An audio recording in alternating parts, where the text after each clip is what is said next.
कोकणातील प्रत्येक अपडेट जाणून घेण्यासाठी आजच माझे कोकणच्या सोशल मीडिया प्लॅटफॉर्मला लाईक, फॉलो आणि सबस्क्राईब करा।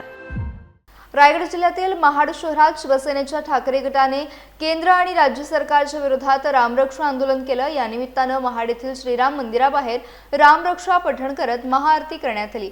आंदोलनादरम्यान राम मंदिरातील चोरीचा विरोध करणारे बॅनर देखील झळकवण्यात आले।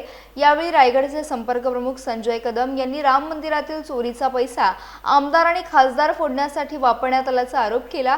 तसेच हे आंदोलन घरोघरी पोहोचवण्याची घोषणा त्यांनी केली। या आंदोलनात रायगड जिल्ह्यातील विविध हिंदू संघटनांचे प्रतिनिधी तसेच महाड शहरातील ठाकरे सेनेचे पदाधिकारी आणि कार्यकर्ते उपस्थित होते। रायगड जिल्हा शिवसेना उद्धव बाळासाहेब ठाकरे या पक्षाच्या वतीने रामरक्षा आंदोलन या ठिकाणी महाड 14 तळे या ठिकाणी झालेलं आहे।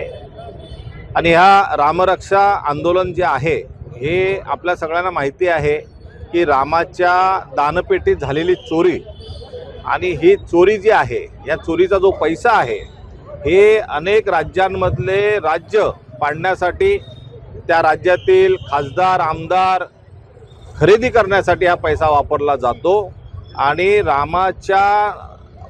रामाला पुढे करून हे जे रावण राज्य चालवत आहेत ह्या रावण राज्याच्या विरोधामध्ये शिवसेना उद्धव बाळासाहेब ठाकरेचा ह्या महाराष्ट्रातील प्रत्येक शिवसैनिक हा रस्त्यावरती उतरलेला आहे। आणि हे आंदोलन जे आहे हे प्रत्येक घरापर्यंत घेऊन जाण्याची तयारी आता सुरू झालेली आहे।